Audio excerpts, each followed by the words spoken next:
Perfect timing, everyone, as we go live. I'm like in the middle of eating. Good morning, everyone. Really excited to get going here in a few minutes. Thanks a lot for being here. We have, I think just a packed 90 minutes of really interesting engagement on investing in uncertain times. And Mari and I are really going to try and talk to both sides of this conversation. So one is the actual process of investing in uncertain times, but also talking about entrepreneurship and what it's like to be on both sides of the table during these uncertain times in fundraising. So yeah, great to have everybody here. Mari, thanks for joining me today. Thanks for having me here, everyone. And I'm looking forward to the next hour and a half with you. Yeah, absolutely. So we are going to be starting up momentarily. If you guys notice down at the bottom of the screen, you'll see call to action, or you might see call to action, ask a question for sure, and polls. And so I have put in a poll, and I just thought it would be great if everybody just popped into that poll and just told us what role you're going to play on this call based on, kind of your interest level and experience. So if you guys can go in and do that, that'd be fantastic. So yeah, and then we'll get started just in a couple of minutes. We'll just let everybody pop in. That'd be great. So cool. Some good coming in. Great to see actually that we have people who are in this call as a mix of both investor and entrepreneur. Personally, I consider that to be the backbone of angel investing, is those people who either are entrepreneurs or who have been an entrepreneur and now are also looking to invest, often as a method of, not only finding more returns, but, as a way to give back. And so, Mari, you've raised some money in the past. When you look back at some of the investors who were involved in your rounds, did you have people who had been entrepreneurs or were entrepreneurs and also investors? Yeah, actually, when I think back, just because you're asking the question, and I think about my portfolio of investors, the ones that are the most active are actually entrepreneurs themselves. Mm-hmm. So for the most part, thinking about my investor cohort. So they've all been entrepreneurs, understand what the process is like, and then also really have that experience and kind of industry experience, knowing what it takes to kind of, I don't want to say get to the finish line, because you're never really at the finish line with a company, but they know what it takes to kind of build and grow companies and how they can help and offer support as well. So that's actually an interesting reflection. Yeah, for sure. Yeah, it's for me, I think what's been interesting when I look back, and I've had the good fortune of doing multiple rounds over time, showing my age on that comment. But what's been interesting is like that distinction between those people who are professional angel investors versus those who've been entrepreneurs. To your point, the entrepreneurs often pretty quick to jump on the phone and ask how things are going, willing to lean in. Maybe not as much capacity to invest as the let's call it, wealthier individuals or more, professional angel investors. The other thing that's just coming to mind as we're speaking to this too is, I don't know who here, and feel free to add it in the chat, but has played sports and had some incredible coaches. Are those coaches retired athletes in that sport, or are they people that are able to come in and really see and kind of navigate the landscape or the court, field, whatever sport it is, and give an interesting perspective to help high performance athletes get to the top, but they've actually never been that athlete themselves, or maybe they came from a different sport. So it's kind of a similar thing. It's good to have that balance. Maybe the assistant coach was a professional athlete in that, sport or whatever it is, right? It's kind of an interesting parallel. Yeah. It actually reminds me a little bit of the Last Dance that has been on Netflix and other places, other streaming platforms about the Chicago Bulls, and Phil Jackson, who was an NBA player and successfully transitioned to being a coach, arguably the most successful coach in NBA history. And at the same time, their general manager, who put the whole thing together, I don't think he'd ever picked up a basketball. And so, but a good example of the complement, right? And so even now you have this real rise in the NBA of female coaches, some of which who have played in the WNBA, some of which who have not. And so that's, I think, a really good example as well, as like that diversity of experience. So something that we'll tackle today as we dive in. But we have a good starting point of the crew. Welcome, everybody. Welcome to the people who are new to this call. This is actually the last of the EU for Innovation Brave New World webinars that we have been running for the last several weeks. And so we're really excited to tackle the topic of investing in uncertain times. Again, for those who were a little bit later in joining, we're going to cover up both sides of the table, right? So one is the investor lens, and the second, of course, the investor can't do their job without the entrepreneurs. And so we're going to make sure that we cover that as well. Don't be shy to introduce yourself in the chat.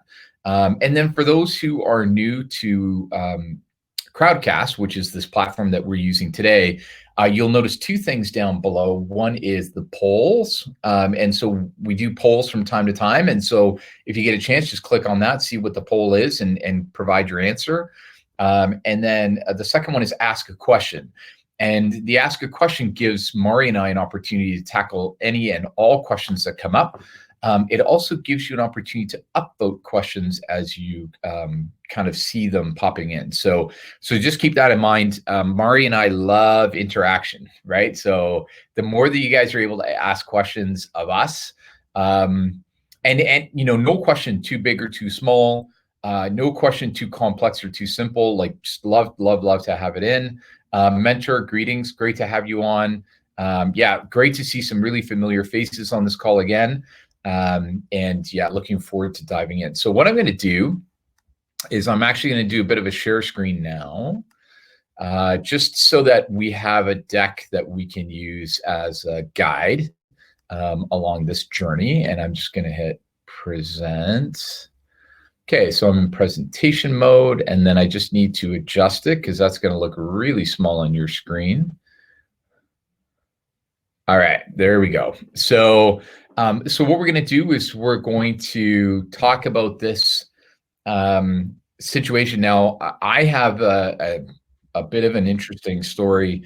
When I first got into the tech startup world, the company that I was with was a software company, and we were growing very quickly.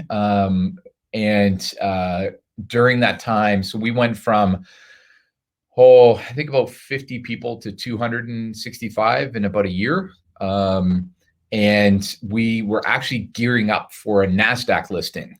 And when the 2001 recession hit, we were 6 weeks out from going live on NASDAQ public listing. And then obviously when the recession hit, that was put on the shelf. And so I have lived fully investing in uncertain times on that side. But I've also raised 2 rounds of capital during recessions. And so I have had the good fortune of seeing success in fundraising and seeing both sides of the table, as an investor as well as an entrepreneur. So really excited to dive into this. Just going to cover a few housekeeping items. This is going to be our agenda for today. Probably going to skip over the COVID-19 because most of us have talked about that already. Again, just really want to thank EU for Innovation for allowing these webinars to happen. It's been an amazing several weeks. And we at Spring have had the good fortune of not only being on these webinars, but connecting with many of you offline or off the webinar. So I was going to say offline, but in LinkedIn and in Facebook, and also doing some follow-up calls. And so it's been fantastic, and I hope that continues. Just a quick reminder for those who have been here before, but for those who are new, again, ask a question down below. Check out the polls. We'll let you know when the polls come up. There is one poll already there if you haven't filled it out. And then if your screen does happen to freeze, just hit reload the page and you should pop right back in. So hopefully that goes well. I just wanted to highlight some of our contact information. And Mari, who is new to all of you, Mari is going to be available. You can connect with her on LinkedIn as well. And that's her email address. And you can talk to her about some of the stuff that we do, both on the entrepreneur side as well as on the investor side.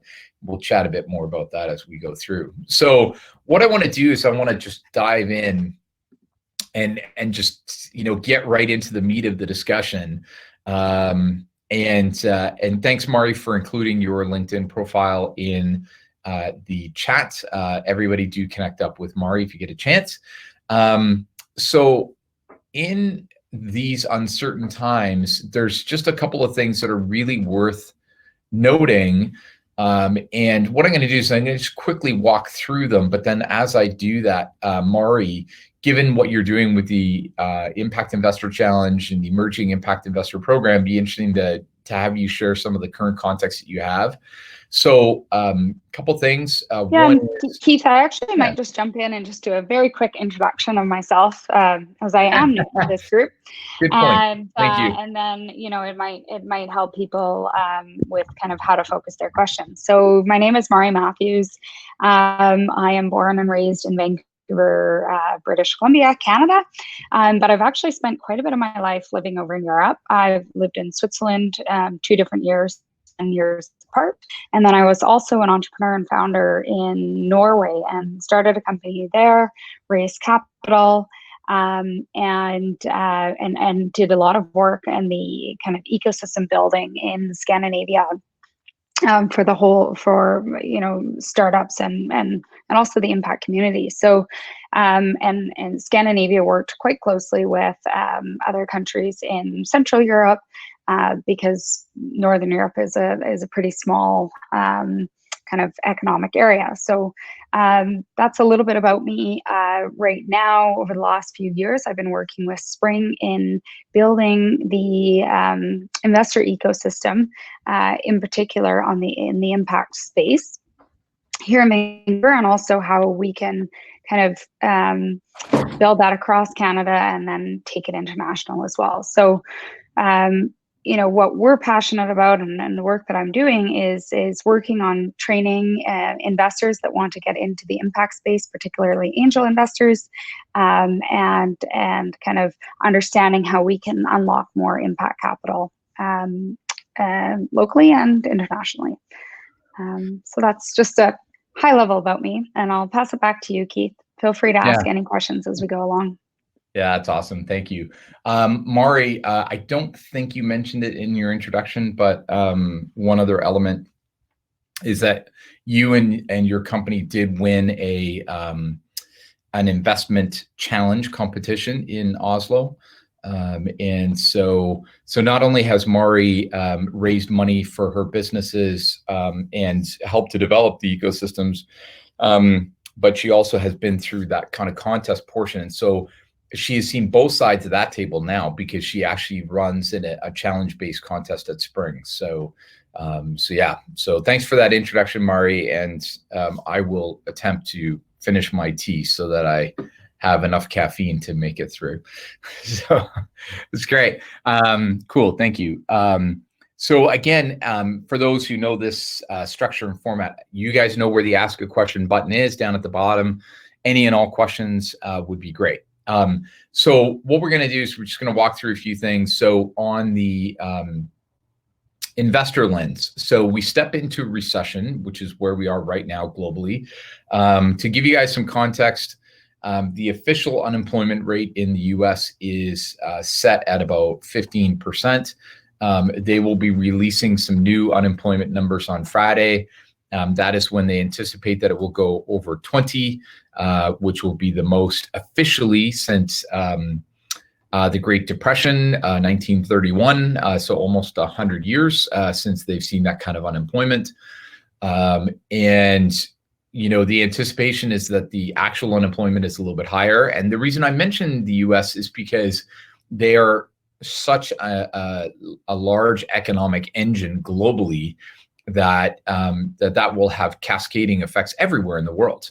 And so we obviously see unemployment in places like Europe and Canada and Cambodia and everywhere in between. But those are some pretty raw numbers. And to give you guys a sense, the U.S. had about, I think it was just under 3% unemployment as of the end of December. So they've increased their unemployment rate by 7x in the span of a couple months. And so with the recession in mind, the starting point with investors, and for those who are investors on this call, and I know several of you have said that you are here as both an entrepreneur and as an investor, I would say to you that these are some of the characteristics, and I'd be curious to see what you're thinking. So first is that if you have made investments to date, that you focus on that portfolio first. You want to make sure that any existing investments you've had, those companies are strong, that they can survive the recession, and they can come out the other side thriving. So that's kind of point number one. And then point number two is that a lot of investors will pause because there's uncertainty. How long will the lockdown be? What will be the full scope and scale of the recession? What is that all going to look like? Point number three, deal hunting. And under deal hunting, this is really where you have an opportunity as an investor to find people who, maybe in the past were hoping for investment with a higher valuation, so giving up less of their company, but maybe now are willing to be a bit more flexible. And then number four is for those investors who have smaller pools of capital. Sometimes with what has happened in the recession, especially if you have invested in the public market, there may have been a necessity to stand aside while you wait for your investment portfolio to come back. And then the last one is patience and adversity. And that's really speaking to the opportunity during a recession to take your time so that you can see how entrepreneurs respond to the challenge that the recession represents. How flexible are they? How adaptable are they? And what does that do for their resilience and for their ability to succeed? And you can kind of wait to see what that looks like. So Mari, maybe I'll pause here and just see, if you want to make any observations from some of the investors you've been talking to as well. And then we can go from there. Yeah, definitely. So, it's kind of what I've seen unfold over the last few months is at first there was kind of this maybe 2-week or so waiting period, and then everyone really did put a pause on it and kind of said we need to focus on our current portfolio. There was so much uncertainty, and spoke to many of the other points that Keith was mentioning. But you're starting to see a little bit of movement now. That's from at least my perspective and the investors that I was speaking to, because we know what we're going into now. And I think that there is, in particular in the impact space, now that things have calmed down, the investors are seeing that there's opportunity. There's opportunity to invest in good companies and impact. There's an opportunity to invest in these areas that, due to a global pandemic and now a recession, will be kind of recession or will help, whether it's in health tech, ed tech, what have you. So I think Keith will speak to it a little bit further along, but that's something important to think about. For those of you that are entrepreneurs on this call, which it seems like quite a few of you are, take a second and pause and think, okay, my business, how has my business changed through the lens of an investor? And, how can I kind of position myself and my company given the current landscape moving forward. So you are seeing investors starting to look for new opportunities and kind of slowly get back into the game. So what I just want to do is challenge you guys to think about what that investor lens looks like now after the last 2.5, 3 months, and kind of how you can massage or navigate your way forward with them. Yeah. And it's, I think it's really important to remember that if we look historically, the number of deals, the number of investment rounds that are made over the course of a recession are actually the same number as pre and post. So it's not like the investing stops. It does slow down, and there tends to be that pause period, Mari, that you were talking about. But once the pause period ends, then investors tend to make up for lost time. And so I think that's an important point. And one of the statistics I think that's very interesting to me is that while the total number of deals tends to be the same, the average round size tends to go down by about 20 to 25%. And so it's really good to check that out. Now, what I'd like to do, maybe we could do as well is we could put a poll in and just ask of the entrepreneurs that are here who has raised capital, and kind of get a dialogue around, okay, are you looking to raise another round, and are you seeing that your investors are wanting to do a follow-up with your company, and just see who's raised capital here and then who is yet to. Okay. So poll is in, and what I've done is I've just created a quick poll that says who has raised investor money before, yes, no, and trying to now. And so just pop in your answers, which would be great. Great. So thanks for starting to fill that in, everybody. And as a part of that, Mari, you were talking about the idea of going back to investors or getting investor support. And so, it'd be really interesting to see what people have to say in chat about, have you gone back to your existing investors for support during this time? How have they responded? If they have, and just how you're thinking about leveraging those relationships. And for the people who are investors, I'm also curious, like, are you reaching out to your portfolio? Like, have you reached out to the company or companies that you've invested in, and checked in on them? Like, how are they doing? Do they need help? Any examples that you guys have would be fantastic. I'll just pause for a moment as we wait to see if anybody wants to pop anything in, which would be great. Yeah, and keep the answers to the poll coming. Just love to hear what you guys are thinking. So cool. And maybe just while you're thinking about that, these are the 5 core elements, and I do want to touch on those a little bit more deeply. So with your investor hat on, here are some of the places where I think we are seeing investors spend their time, myself included. So the first thing that I like to do with my entrepreneurs is I like to do a review of cash flow, and see where they're at, see if they have to make any hard decisions about reducing expenses. So that's kind of point number 1. And for point number 2, on that front, I think, there's a conversation, which is the last bullet on this page, which is like looking at the runway, like how much time do they have? And I'm really looking for my portfolio to have cash flow at least until the end of January of 2021, or at least have a plan to get there, because I think that's really critical. And then under rebooting their plan, for myself personally, I tend to go to the sales plan first, right? I tend to go to, what does your sales funnel look like?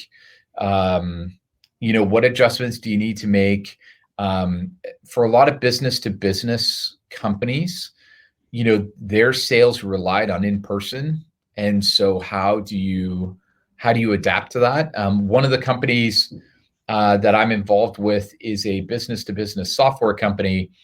and they sell globally. And so they sell into Asia and they sell into South America, a little bit into Western Europe. And so for them, that sales cycle has been disrupted by this process. And so my role as an investor is to spend the time to find out how can they adapt that plan and how can they make it work. And it's really amazing to see. It's really amazing to see the opportunities that come out once people start to face that challenge. But that's the key, is to face the challenge.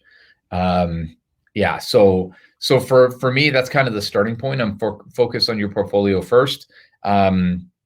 We know a lot of investors who spend time with their portfolio companies on these issues. So you see a lot of emergency board meetings happening as well. And so we know a lot of VC funds who are spending a lot of time in emergency board meetings to make sure that their companies are solid. So the other thing I'll just say as well, kind of from the entrepreneur's perspective, is on the fourth point in creating runway, in good times and in bad, you want to have runway, because runway is leverage essentially in your negotiations with your investors, right? So, I've been involved with one company where actually on the user side, the metrics are really good. Lots of users, growth there, but that company is trying to raise a round right now, and where the challenges lay is in the runway, because they don't have a lot of runway, and so the investor kind of knows, well, I have the upper hand, because you guys, either I make the investment in you now, or you're kind of you're damned in some ways. So creating runway is something in good times and in bad, as I said, is so important for negotiating the terms of the deals with your investors. So I really want to emphasize that, and the importance of creating runway in your business to kind of give you that leverage and upper hand with your investors. Cool. So Eglantina, you raised a comment. Most of the time, investors are looking for a clear goal in the project, and it doesn't matter too much in the idea. And so I was just asking a clarifying question as to whether or not you wanted, you were referring to exit strategy. So the end goal, like the return on investment goal. And so I just wanted to clarify if that was the case. So if you can pop in your response, that'd be great. Yeah, cool. So Eglantina, what's interesting, and I'll share my comment first, and then Mari would love to hear you share. I would agree that almost all investors have an end goal in mind. Whether or not they share it is, hit and miss, right? So it is the job of the entrepreneur to make sure that you ask that question, and you make sure that there is alignment, right? Because if I say to you, I want you to become $1 billion company, and you're thinking you want to exit in 3 years, then we might end up with a conflict down the road. And so you need to make sure that first you ask, and then second of all, that you make sure that you see alignment, because it's actually a good thing to say no to a potential investor if the goals aren't aligned. And I can actually share a story to that effect. But Mari, go ahead. Yeah, sure. And it's kind of, so through the investor training work that we do with Spring, we're training a group of 42 impact investors, and kind of challenging them and assisting them in building their investor thesis, right? And as part of that investor thesis, they need to identify all types of things. So kind of your why, understanding that, what SDGs are you aligning with, because all the investing training that we do is impact aligned investing.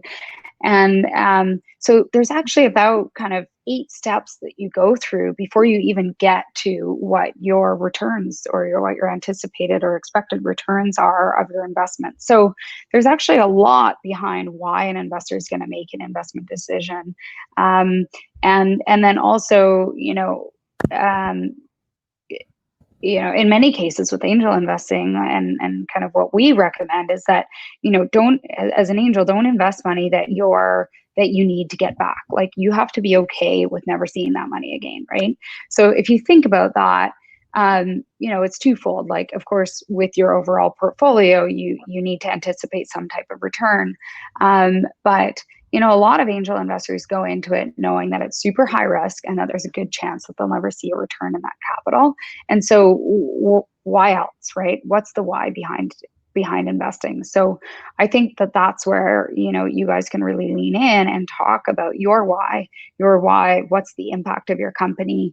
What is it doing to create societal change or having impact on your local community or, what have you. So I think that, and also kind of providing the investor an opportunity or a vision as well for how they can contribute to your company and your plan, in particular with earlier stage investing. So, I don't know if that helps your question, but that's just a little bit of kind of insight into the investor mindset. Yeah. Yeah, and I think that's a fantastic way to describe that process, because it really is a process. And we're excuse me, whether we're acting as an entrepreneur or as an investor, it is building a relationship, right? There's a relationship between the entrepreneur and the investor, and our goal is to build that relationship over time. And so it is a bit of a journey. So so that's great sharing. Keep the comments and questions coming. On the second point, under uncertainty, what we're seeing is, we're definitely seeing how investors are responding to a range of factors, including what sectors and industries are impacted. We are definitely seeing a lot of activity around things like healthcare, mobile health, food security, access to food.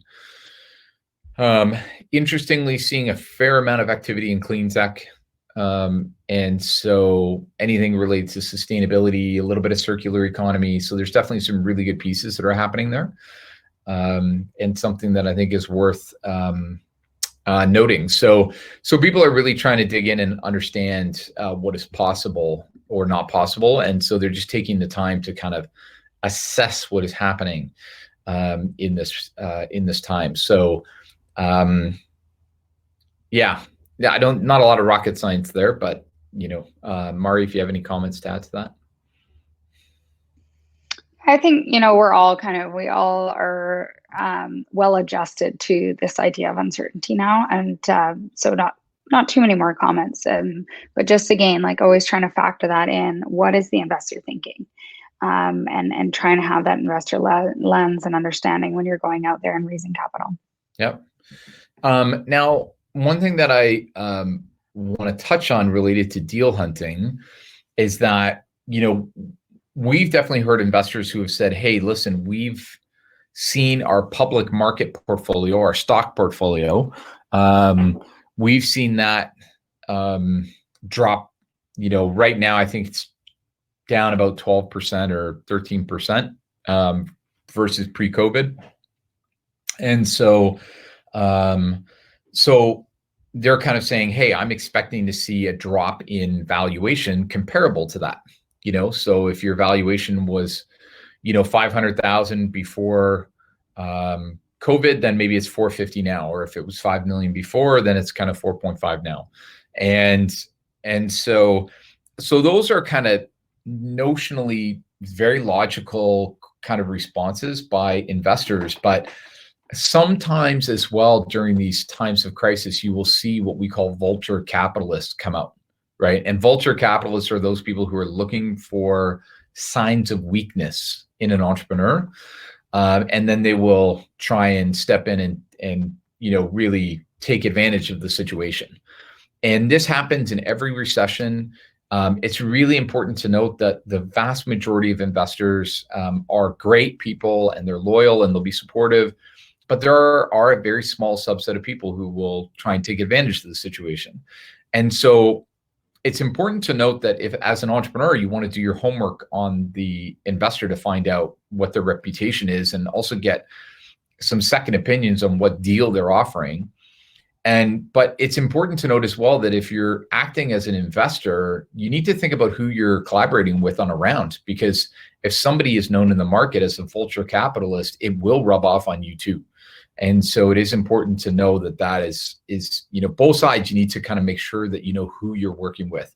Yeah, Mari, I don't know if you have any comments on that, and then we can pop over to the question that's come up as well. Yeah, so one of the other things that I do with the Spring team is that I work with a group of entrepreneurs, and it's kind of a rotating group of entrepreneurs to help them raise capital. And it always comes back to trust and relationship building, right? So, as Keith said, most people are good. You're not always going to find that, but I think that the kind of important lesson learned is to always, build that relationship, trust your gut, and make sure that you have trust there before going forth. And quite often, kind of the valuation and kind of the terms of the deal, that really is the nitty gritty. You've already built the relationship. You like the principle, or the idea, the concept, the company, the team, the founders, and then this is just kind of getting down to the nitty gritty. So, if you feel like there's a hold up there, then, you should dig deep into that and kind of lean in and try to figure out, like, okay, where's the friction and why? And can I trust this person? Yeah. And the other thing too is that there's a lot behind a valuation, right? It's not, and investors need to understand just as much as entrepreneurs that the price that you're putting on the company is not just to benefit the entrepreneur and the investor in that round of fundraising, but also for setting up the company for success for future rounds of fundraising too. So, as an entrepreneur, you can always use that as a negotiating kind of tactic. So that, you say, okay, we actually need to be protective of this valuation and giving away this amount of the company so that we can set ourselves up for success in future rounds, which will benefit all of the early stage investors, right? But if you give away too much and don't have enough cards to play for future rounds, which some investors might kind of push you towards, then, the pie is not going to grow. The investor might get a bigger piece of the pie, but the pie will be smaller and won't grow. So keep that in mind as well. Yeah, I think that's those are great comments. And we have a question that's come up from Eglantina, and that question is, as an investor, should I take into consideration the situation and the CAPM? And so CAPM, if people don't know what that acronym stands for, it is the capital asset pricing model. And so it's a way for pricing risk. And so what you're doing is you're kind of thinking about the relationship between systematic risks and expected return of the stock. And so, Eglantina, my comment on that is that should you take into consideration the current situation, being the recession, or frankly, any other future current situation? Absolutely. That's, I think, point number one. I think related to CAPM, in early stage investing, and I'm only going to speak from personal experience, and I'd be curious to see if anybody else has any comments on this, but I have not seen the CAPM be systemically applied in the valuation process of a company. And the reason for that is we tend to lack enough data to really apply CAPM effectively. And part of that reason is because, the companies are new. Sometimes the industries that they're in are kind of new and evolving. They're not necessarily mature industries as well. Sometimes we don't have all of the access to all of the market data that we're looking for as a result. So there's a few reasons why they might not, but I think philosophically, you're 100% correct. And usually what happens, Eglantina, is you start with, as you're assessing the situation, one of the other things that you're looking at is you're trying to find recent deals that have been done in the same industry maybe similar stage, to also get by extension or by extrapolation the sense of risk and the sense of the impact that has on the valuation of the company.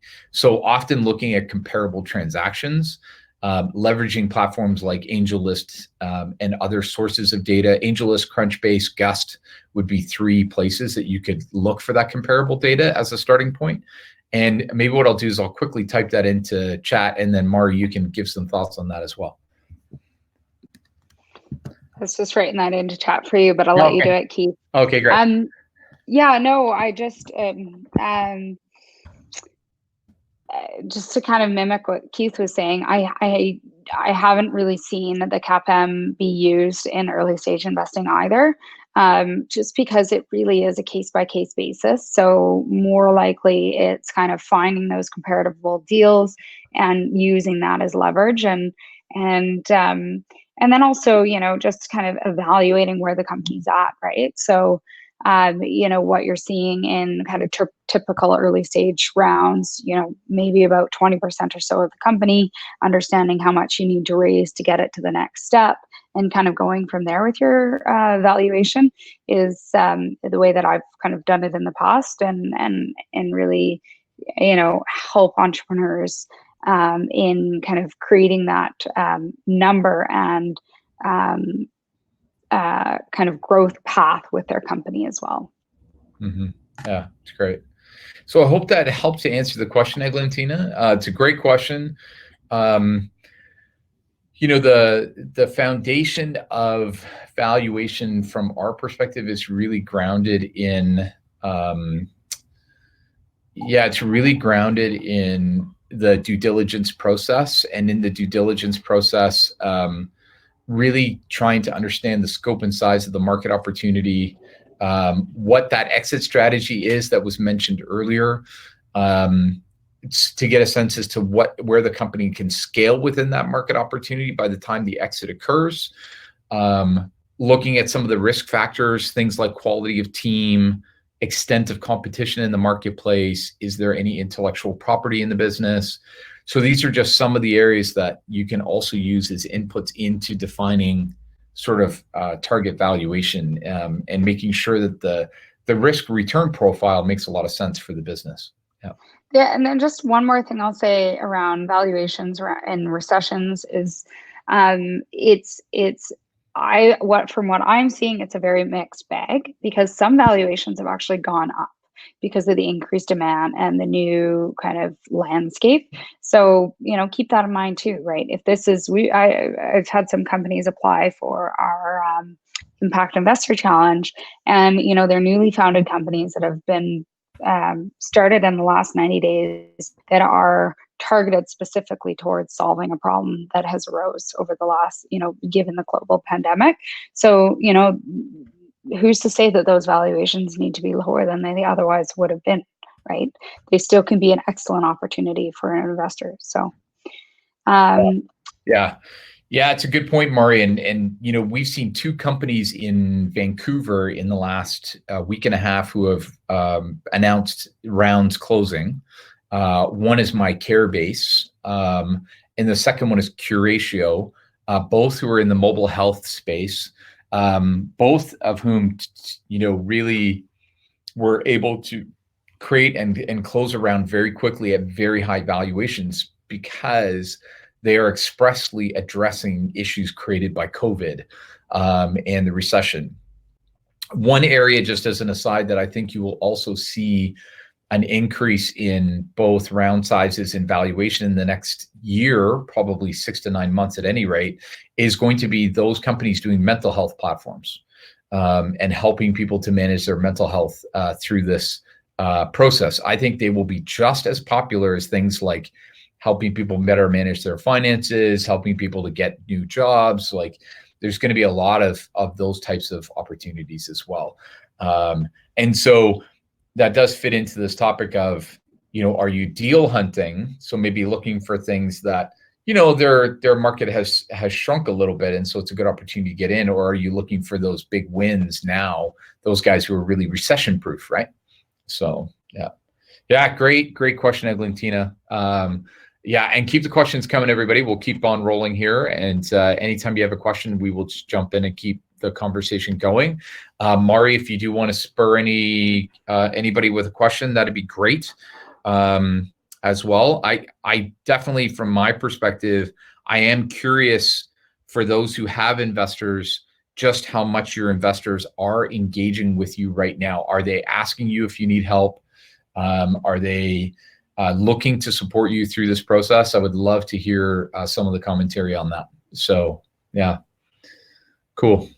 So keep the questions and comments coming. Yeah, Ed on. I hope I'm saying that right, Ed on. And thanks for the thumbs up on that. So it sounds like your investors might be active in supporting you, which would be fabulous to hear. So just a couple of things. This one was super easy. Standing aside was just, certain investors needing to regroup until the public markets bounce back. And then we did talk about patience and adversity. And, it's just really such a great opportunity for entrepreneurs to show how they are responding to the crisis. And it's, as the entrepreneurs, for the entrepreneurs in the crowd, and I'd be curious of this as well, this is also a time where it can be frustrating, right? You're looking to bring on, investors in. And so I'll give you an example. In 2008, 2009, I raised a $2 million round. And when I closed it, which was in June of 2009, it ended up being the second largest seed round in Vancouver that year, second to Hootsuite. And what I'll tell you is it took me close to 10 months to get that round done, which for me was a long time. Like, I'm pretty good at raising money. Typically I would raise money in 3 to 4 months. It was more than double. Hootsuite, which is now worth more than $1 billion, at the time, it took them close to 14 months to raise their round. And so it takes time. And a lot of the reason for that is investors are just waiting to see what you do. And that is, that's an important lesson learned. And Mari, one of our fund managers here, an impact fund manager in Canada, I love it. What he says is, startups don't fail, founders quit. And I think that says a lot to this kind of topic around patience and adversity. And just seeing how entrepreneurs are dealing with this kind of adversity and challenges that are happening on a global scale right now. So, keep that in mind too, right? Like, that's an investor perspective. An investor is saying, like, companies don't fail, founders quit, right? What can you do to show that you're committed to the cause, that you're not going to quit? Yeah. And so, I'm really glad that you raised that topic, Mari, because I'm going to say two things related to that. One is, personally, I don't fully agree with the comment. And the reason is because some businesses just aren't meant to be. But the important part, and Mari, you really highlighted this, is that is the perception of that investor, right? The investor is like, businesses don't fail, entrepreneurs quit. And resilience is tough. And so I'll give you guys an example. We had an entrepreneur reach out to us last Friday, and they were really struggling with how to adapt in this new world. And so they said, what do we do? And we said, well, you need to go talk to your customers. And they said, well, how many do I need to talk to? And we said, ideally 35. And ideally it's a combination of both existing and new customers, right? Or new potential customers, so that you really understand, like, what's changed and how you can respond to it. And the entrepreneur was like, wow, that's a lot of work. And I was like, didn't you just call me and tell me that you're struggling to survive, but you're not willing to call 35 people to find out how to survive, right? Like, that is a tell, right? And Mari and I have been living this where when the lockdown kicked off, we at Spring, we got on the phone with a lot of partners and a lot of customers, I basically spent 3 weeks nonstop on the phone, probably averaging about 9-10 hours a day on Zoom, just because I knew I just needed to invest that time to find out where the marketplace was going.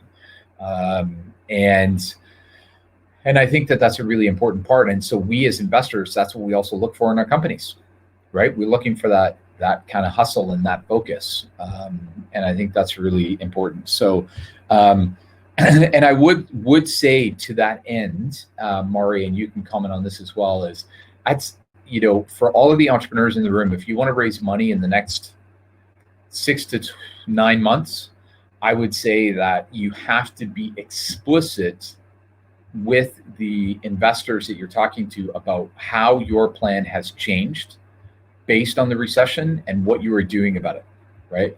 You need to just hit that question up front. Don't pretend it's not happening. Don't pretend there's no recession. Like, just hit them up front and then go, right? Okay. So yeah. So that's the scoop. So cool. I'm just gonna keep on trucking here. So now for everybody, I think what we want to do is talk about what we look for next, and what we're looking for.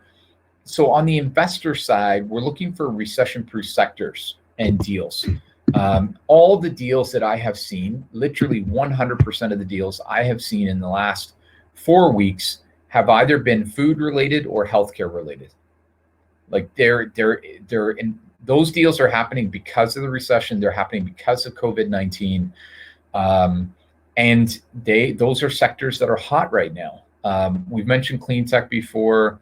Mari, I don't know if you have any examples that you want to share, anybody else that that's being funded right now, or what you're hearing, but these are all obvious ones, right? Yeah, I'm just kind of trying to think through some of the deals that I've heard lately. Agree, like healthcare, huge, clean tech. We've seen a lot of different food companies. I think that, the logistics around this have changed a lot, and kind of food chain supply. So there's been some around that as well. And, the other thing that I'll say on kind of a macro level is what COVID has kind of, one big change that I've seen happen is that before, investors were really focused, they felt like a need to do due diligence in person. And because of that need to do due diligence in person, they were investing in entrepreneurs that were kind of, within their geographical reach, right? So they could meet face to face, go to the offices, get to know the team. But because of COVID, everyone's online. No one's doing face to face.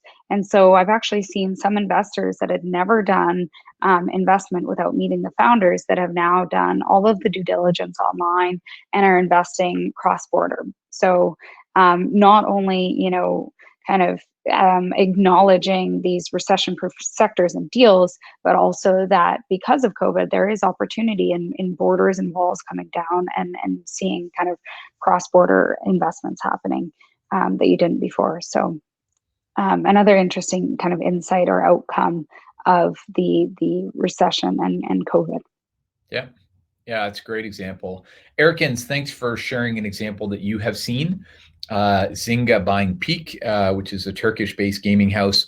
And in our list of recession-proof pocket indulgences, right? Gaming is a pocket indulgence. It's a place where consumers can spend small amounts of money, even in a recession, right? And obviously with the lockdown as well, and the fact that it's available in mobile, perfect. So it's a really, really good example. Home delivery of food and products. See some logistics software companies getting funded as well. And so those are some good examples. So on a macro basis, these are some of the things that we see. And then the time for impact. And so, in the public markets, ESG funds, and so environmental sustainability, they have outperformed regular funds in the stock market. it's a real sign that people are trying to deploy their capital in new ways. So I'll give you an example. And I know this is a little bit far off geographically, but in the US, as you all know right now, there's a lot of protests and even rioting about the racial inequality that exists in the United States. And of course, there's inequality everywhere, or most everywhere. But in the U.S., it has really come to a head, and so you have these protests happening. And so, as an example, the largest impact investing community in the Pacific Northwest, which is based out of Seattle, put out a call yesterday with a short list of companies and nonprofits that focus on racial inequality. And they actually put out the call to their angel investor group and said, look at investing in these companies. And so it's a really, really good example of people investing for positive impact. So that can be clean tech, health tech, food security. In this case, the example that I gave you, which is, combating inequality. These are all really, really good examples of where money is going. So we as investors can point there, but then also, of course, entrepreneurs. If you are in a place where your business is trying to make the world a better place, this is the opportunity to do that. I was on a call last night where I found out that the Australian government is putting out an investment granting program for 6 countries in Southeast Asia, specifically for impact-centric businesses to ride out and be resilient through the crisis. So these are just really, really good examples of the impact side.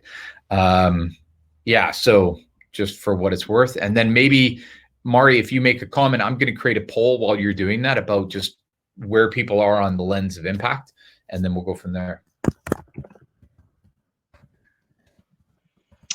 Yeah, kind of back to a comment that was made in the chat earlier, and kind of understanding the returns and building out your portfolio, and when you're kind of in your negotiations with which investment you're going to be making, of course, you're always evaluating what those financial or anticipated financial returns are going to be. But when it comes to impact, what we like to do is create some sort of module where you have the financial returns and it's also balanced with impact adjusted returns. And that's kind of a term coined actually by an angel investor here in Vancouver. And so, I really want to kind of put the challenge out to each of you, the entrepreneurs that are on this call, to think about, how can you kind of build in impact adjusted returns to the kind of anticipated financial returns of your company. So, for those that are recognizing and understanding and wanting to, support that this is the time for impact, that they can kind of look at your investment opportunity and say, hey, I know that, by investing in this company, they have a target to reach, maybe it is, kids that are lacking education due to this, or whatever it is, right? And really creating that tie of the impact adjusted return in your kind of in your pitch deck and proposal to investors. That's great. So it looks like Keith's thrown a poll also. Over to you, Keith, maybe to speak to that.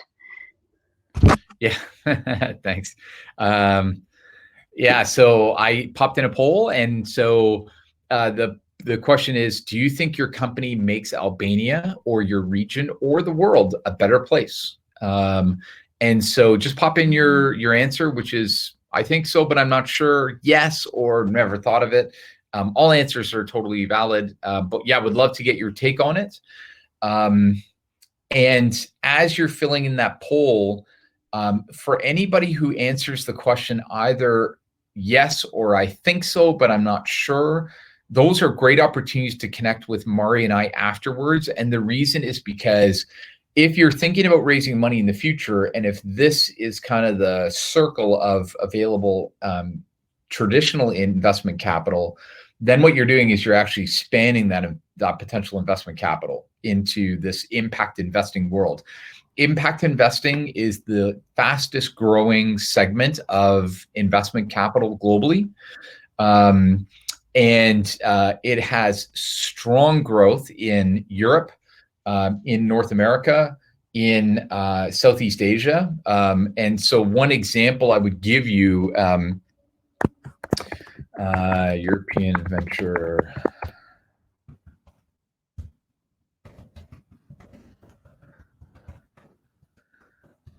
Okay. In addition to that, we also have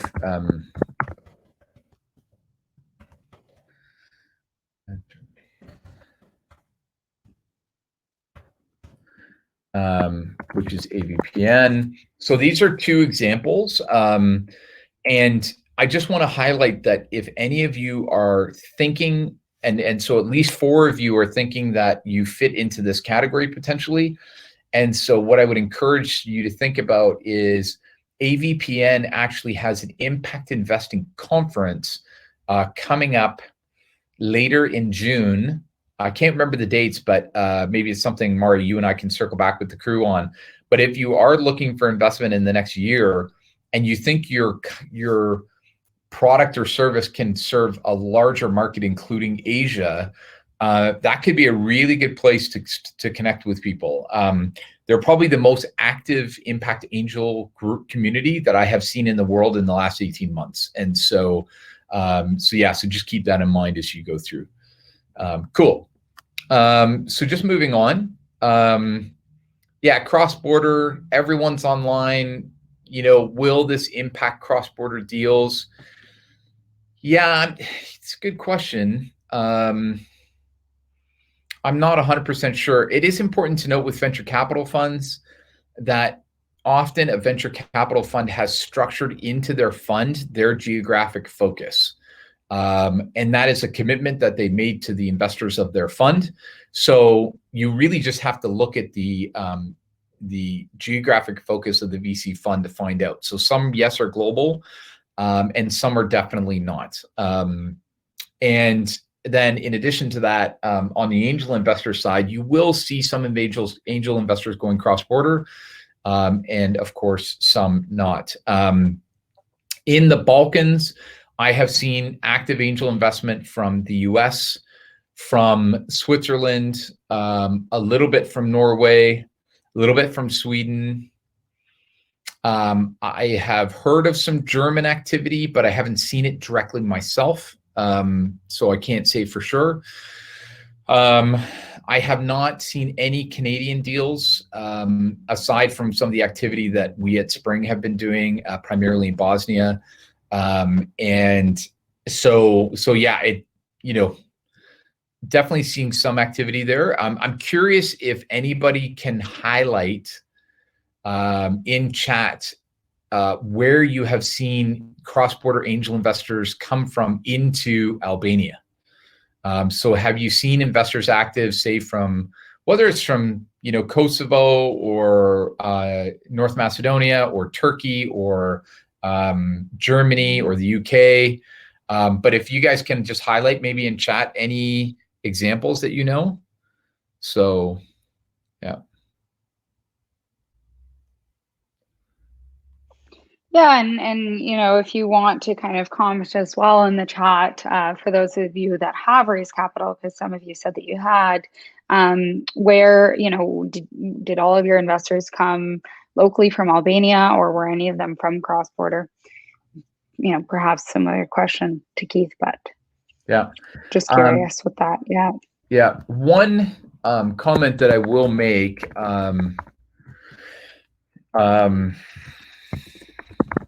Is that I have seen in some countries, because Erican, thanks for sharing that you're not aware of any cross-border investment yet in Albania. I'm curious to hear if that's the same for others on this call. But what I would say is that sometimes the surrogate for those first cross-border deals are when a company or companies from a community get accepted into either Techstars and or 500 startups. because that creates that kind of first cross-border deal. And it also validates the market for angel investors in other communities. And so, yeah, so South Central Ventures is looking at a few deals, which is good to see. But often investors are looking for somebody else to take the leap, right?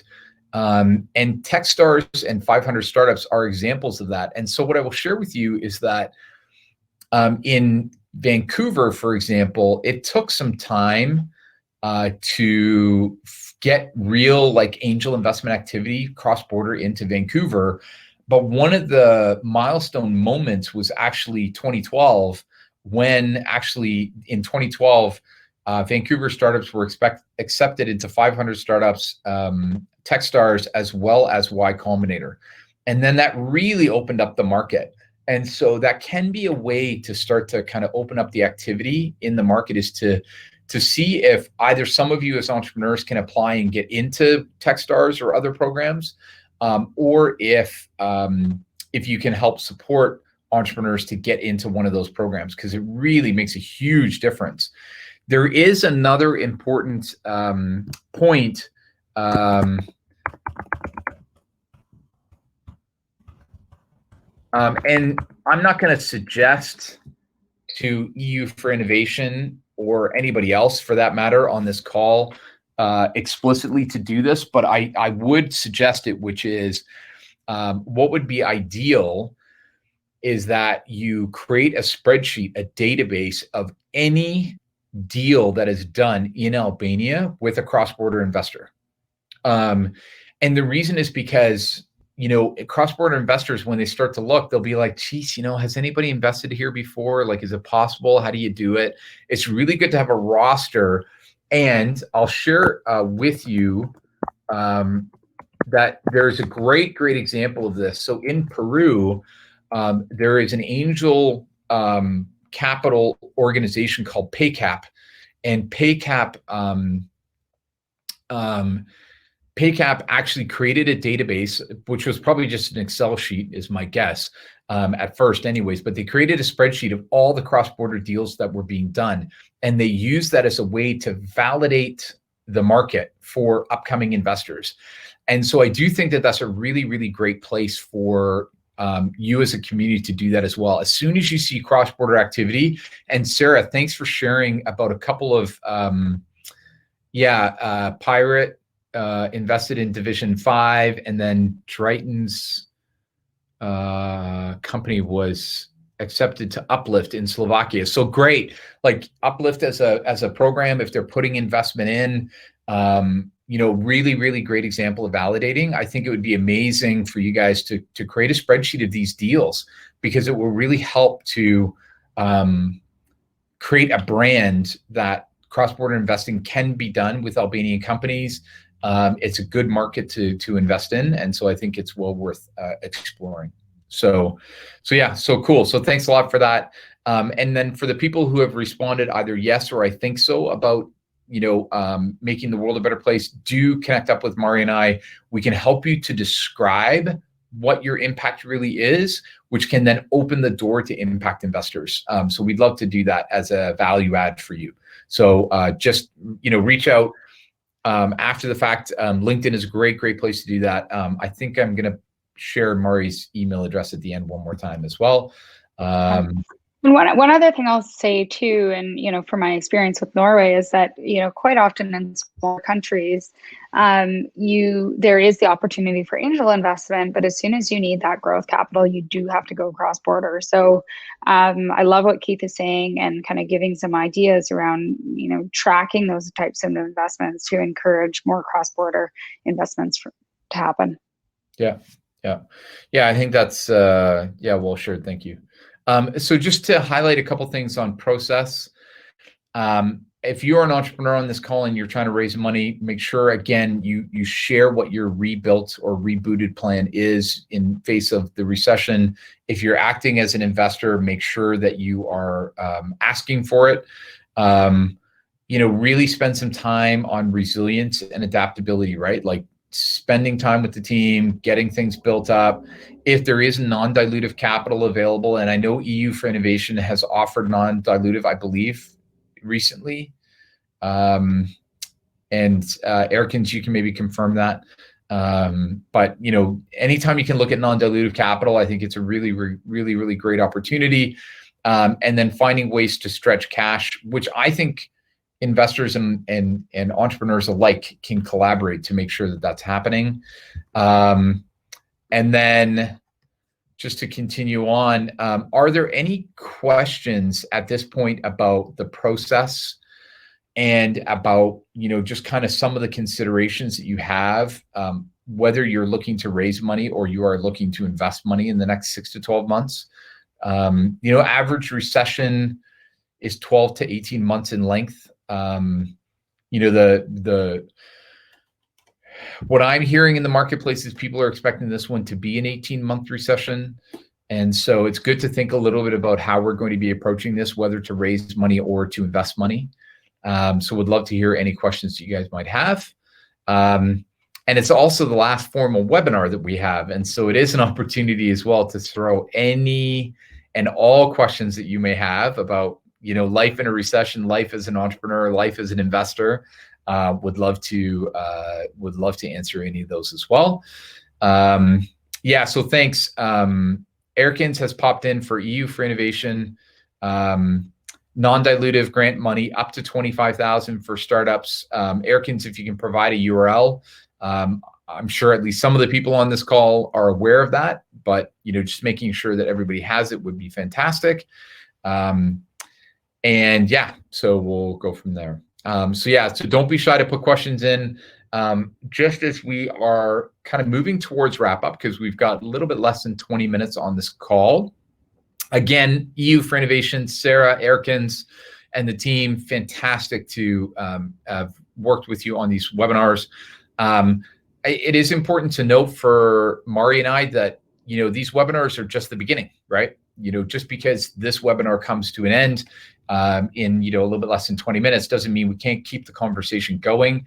We'd love to help if you have questions, if you guys are looking for network introductions, if there's other support that we can provide, of course. I think that's one of the things that we have found as Spring is, going through this place is pretty easy to fall in love with what you guys are doing in Albania. And I've had the good fortune of being in Albania a couple of times in the last little while. And I think it'd be pretty amazing for Mari to make it out there at some point in time in the near future too. So I know Luann's coming. So so do keep that in mind as well, which is great. And Luann is in chat, and you guys remember Luann. So do fire away with any questions that you have. And then just a couple of other things. Let us know if you want to be on the Spring newsletter. We send a monthly newsletter out to our community. And that's, news updates, links and references. If you want to be on that, definitely reach out to myself or Mari or Luann. We'd love to do that.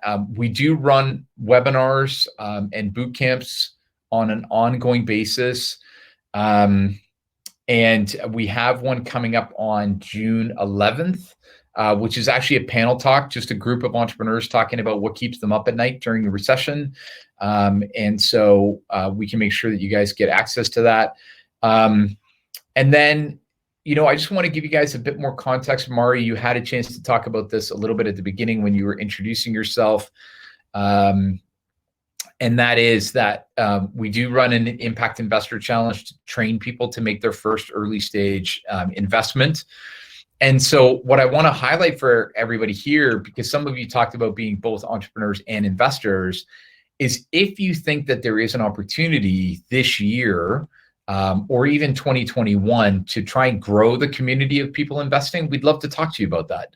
We'd love to talk about how you can, build an investor community in Albania to get more people active in investing in startups and early stage businesses. I had mentioned Lima, Peru earlier. Mari and I will actually be supporting some folks in Peru to launch their first investor training program later this year. Now that the lockdown is starting to lift, so it'll probably be late in 2020 that'll be happening. But we'd love to chat about that as well. And just please. as well, giving a bit more color and kind of our why behind this is that we're seeing so many people wanting to get into angel investing and impact investing, but they don't really know, where to start and how. So really the Impact Investor Challenge program is a kind of condensed 2.5-month program that it gets people that are curious in the door. And what we're trying to do and what we'd love to help, all we can do is to kind of unlock further capital, and especially in those early stages, and then hopefully, once that capital is unlocked, we can kind of build on growth capital as well. Yeah, that's fantastic sharing. And then the other piece is the funding roundtables, and funding roundtables are designed to help guide people through to raise their first round of capital, or sometimes their second round if the first one was really challenging. Mari, do you want to maybe just give a quick summary of how that works? Yeah, so I've been, had the great fortune of working with entrepreneurs all around the globe through the funding roundtables. We meet kind of every other week for about 4 months. Alongside our meetings, there's an online course with all, full access to all the tools that you'll need to raise your round. And then, when we're meeting, we kind of draw on a network of, entrepreneurs that have raised capital, investors that are looking for deals or that have insights, any legal support that you might need, building your kind of terms and paperwork. And then, we really kind of lean in and troubleshoot the areas that you're having, whether it's, hey, I'm a bit intimidated approaching this investor. What do you think is a good, kind of a good take? Or, we've had so many dialogues around like, I'm not sure, like, this investor is really kind of leading me on and I don't really know how to take it to the next step, or I'm not sure if I trust them, or, how do you build your investor community and kind of network so that you have people to reach out to when you're ready to raise? What does the communication look like with investors? So all these types of topics we really lean into on these in these roundtables, and they're really nice small groups, kind of 7 to 10 entrepreneurs, and you just see so much value in the sharing as well, the sharing of kind of experiences, meetings that the other entrepreneurs have had, as everyone's kind of going through a very similar stage in capital raising. So we would love to have people from Albania or Tirana as part of those funding roundtables. Keith, it looks like he's shared some more email addresses with the team. I'm wondering if my email's in there. I'll share my email as well. Yeah. Please don't hesitate to reach out if you'd like to learn more about our funding roundtables. Yeah, and what I had just added, actually, just while you were sharing, Mari, is first of all, like, for so many of you, you have been on many, if not all, of the webinars that we have had in Albania, and so we really appreciate you taking the time. We as Spring are in the process of launching a new online community hub for entrepreneurs, and it's going to be free. There's no charge for that. And it's really designed to connect entrepreneurs globally, and obviously not only connect fellow entrepreneurs, but also to connect with Spring, and just making sure that you get the support that you need, that you can get questions answered, you can get introduced to the right people, and you can get the resources that will help you along the way. The community platform is super easy to use. And there's obviously topics that span things like resilience, fundraising, impact, sector-specific topics, geographic-specific topics. But it's really designed to be a place where we can keep this conversation going beyond the webinar. And I'm going to make a comment where Erkins and Sarah, just an opportunity maybe for the two of you to chime in on this as well. I really encourage you to join a platform or a community like ours. It can be ours, it could be another one, but I really want you guys to kind of stretch out and connect up with people in Canada and in the US and in Cambodia and Vietnam, it's really valuable to see, what is happening in other parts of the world, how you can bring some of that learning back to your company, back to your investment approach, back to Albania. The other thing I think that's really important is you'll find that the companies that you run are strong companies. They're good companies that will stand as comparable to any company anywhere else in the world. But I think sometimes you just need to go out there and talk to other entrepreneurs and talk to other sectors and other communities to be like, I can compete globally, or I can compete in Europe, or I can compete in Asia. And the questions that I have are the same everywhere, right? And so I think that's a really important encouragement. So if I were to recommend one thing coming out of this particular session is do join a global community, get that global perspective, realize that you're not alone in this on a global scale, realize that you can be competitive on a global scale. It is amazing. The first time that I took a trip down to San Francisco from Vancouver as a tech entrepreneur, I will tell you, I felt like there's no way I'm up in Vancouver. There's no way it's going to be interesting to people. And I still remember meeting with a venture capital fund, and Mari probably knows the name. It's a fund called Draper Fisher Jurvetson, and it's one of the godfathers of venture capital in the U.S. And so we had such a good first meeting that they said, "Hey, who else are you meeting when you're down here?" And so we said, "Well, we had this one other meeting lined up." And so the guy was like, "Hold on a sec," and he literally picked up the phone in the room. And he lined us up with 4 other venture capital funds because he thought that this little tiny company up in Vancouver, Canada, was actually going to be of interest to, some of the biggest VCs in the world. And so I think, but until you start engaging with people, you just don't know. And so Erkins has made a comment. He said, do connect globally so long as you don't cheer for the Canucks. For those who don't know, that's the Vancouver Canucks, which is the Vancouver hockey team, which is a far superior team to the Toronto Maple Leafs, but we won't hold that against Erkins, so we're fine. Yes. Anytime we're talking sports, yeah, you can always tell, right? Whether it's football or hockey or basketball. Yeah, people are always passionate about that, and all good for sure. Erkins, no, I grew up around Toronto, so yeah, I have split allegiance to hockey teams for what it's worth. Yeah, so we're coming to a close. We've got a few minutes left. Love to hear any last minute questions or comments that anybody might have as we come to a close, or any just comments about would also love to hear if there's any topics you would love to see covered in a future webinar, like any burning needs where you're like, can you teach us about, or can we talk about, Facebook marketing, how to improve your sales funnel, raising money. We can dig deeper on that topic. How to think about geographic expansion. Any topics that you guys are looking to cover that can be covered in a future session or in other ways? And if not, I do want to highlight one part. Like you answered everything, Keith. Covered it all. So I would love to just note that at the bottom of the screen, about the middle, it says click here for more resources. Please do click on that. It includes a survey, and it also, so that we can improve and we can respond. In that survey, you will have an opportunity as well to ask for future topics. And definitely keep in touch. If you haven't connected up with Mari or myself already in LinkedIn, please do so. We'd love to share. We'd love to support in any way that we can. And just really, I want to thank everybody for being a part of this webinar and all the prior webinars that we've had over the last several weeks.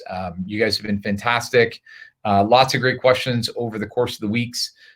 Great to see some people coming back and sharing. So yeah, much appreciated. Thank you. So any final comments? Any final words? Thank you all so much for having me as well. It was really nice to meet you, and I'm looking forward to connecting. See some LinkedIn invites coming. Appreciate it. Cool. Yeah, thanks, Mentor, and thanks, Erikins. Erikins did highlight everybody that all webinars are on the EU for Innovation YouTube channel. So all of these have been recorded. And so you have an opportunity to dig back over those topics.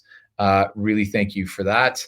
Eron, and again, I hope I'm saying that right. Yeah, fantastic to have you on. Yeah, really, really great to have you all here. Yeah, and thanks for your time, and looking forward to keeping in touch. Don't be strangers. Let us know how you're doing. Let us know where you need help. And hopefully one or more of us will see you in Tirana in the very near future. So thanks, everybody. Thank you.